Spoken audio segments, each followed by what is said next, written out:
বর্তমান প্রধানমন্ত্রী আমাদের নেতা তারেক রহমান প্রতিটা বিষয়ে চেষ্টা করছেন যে জনগণকে কিভাবে স্বস্তি দেওয়া যায়।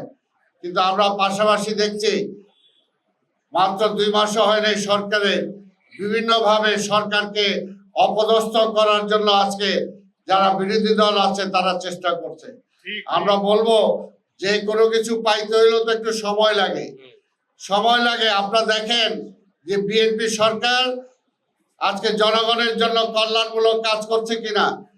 কোন সরকার বাংলাদেশের ইতিহাসে এত অল্প সময়ে যে কাজগুলো আজকে মাননীয় প্রধানমন্ত্রী তারেক রহমানের নেতৃত্বে হয়েছে, কোন সরকার এত অল্প সময়ে কাজগুলো করতে পারে নাই। দ্রুত সময় তিনি সেই কাজগুলো করার চেষ্টা করছেন। তাই আমরা সবাইকে বলবো সরকারকে সহযোগিতা করেন, সমালোচনা করেন। সমালোচনা করার আগে তো কাজটা করতে দিবেন।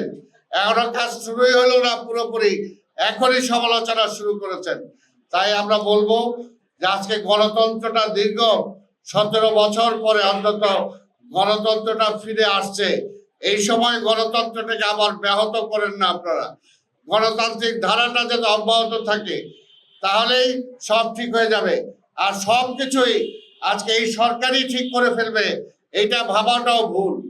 আজকে গণতন্ত্রটা যদি আজকে স্বাভাবিক ধারায় প্রবাহিত হয় তাহলে স্বাভাবিক স্টেপ বাই স্টেপ সবকিছুই ঠিক হবে, সবকিছুই ঠিক হবে।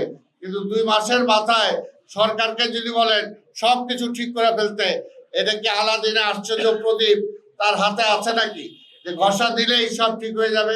সেটার জন্য সময় লাগবে। জনগণও সময় দিতে চায়, আমি বিশ্বাস করি। এই কারণে জনগণ বিএনপির পক্ষে রায় দিয়েছে, তারেক রহমানের পক্ষে রায় দিয়েছে।